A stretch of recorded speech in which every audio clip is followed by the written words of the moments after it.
How does the museum deal with the Roosevelt administration's response to the Holocaust? I'll give you a simple word, truthfully. And that is, truthfully means that you have to understand. Let me give it to you what they would say in Hebrew, b'kitzur nimratz.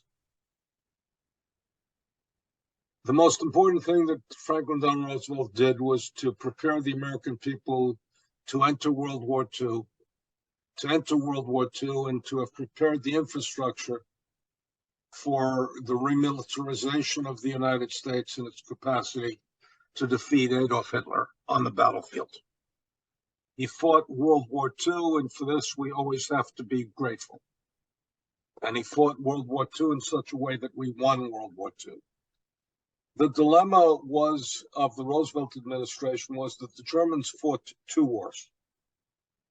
They fought the World War, and they fought the war against the Jews, or we can even enlarge it and say the racial war. The administration only fought one war. And the administration believed that we shall win the war and then we'll deal with these refugees.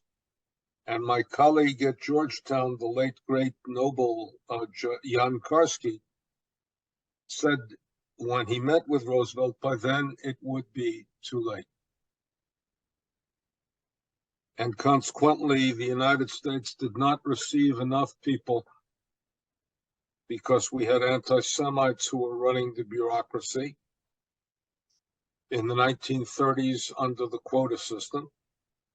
It then had a limited window of opportunity to accept people over the mountains of France, France being separated from Spain by the Pyrenees, and then on to Portugal, which still had voyages to the United States. We could not have saved as many as people imagine we could save because almost all of the violence was occurring in Eastern Europe, far away from where the Americans were. And I've written a book on the issue of the bombing of Auschwitz, and or of the non-bombing of Auschwitz. My title is "The Bombing of Auschwitz: Should the Allies Have Attempted It?" And I believe they should have attempted it, but I also want to offer a measurement that by the time the Allies were in position to bomb Auschwitz, 90% of all of the Jews who were murdered were already dead.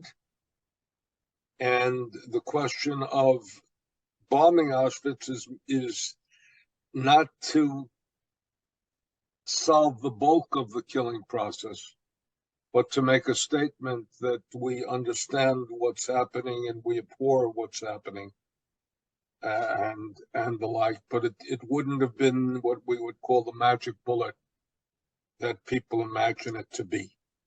Even by the, and let me just give you one piece of precision which you may not want. We had Italian bases that were 528 miles away from Auschwitz, which meant that you had to go 1,056 miles without refueling. You had to go out heavy, you had to come back light. You had dropped your bombs, you had lost your fuel. That could only be done in daylight and only in good weather because we didn't have the capacity to refuel at that point. There were also attempts that were never undertaken, but to get the underground groups from, for example, the Czech or the Polish resistance, and even Soviet troops to undertake a ground operation, they did not materialize. But the bottom line is we didn't do enough. We didn't scream and the like. And the most important moral judgment, I believe, was given by a wonderful rabbi who put it in the deepest terms imaginable, Rabbi Haskell Lookstein. He said the Holocaust may have been unstoppable, but it should have been unbearable, and it wasn't. By that he meant nothing that the American Jewish community could have done might have stopped it, And aside from winning the war and taking certain gestures, the Americans could have rescued more, but they couldn't have stopped the massive killing as it was taking place. The time to oppose the evil that took place was very early, when America was uninterested in that. Once it materialized, once it took shape, then only military triumph could do that. But we didn't care enough, we didn't do enough, and we failed.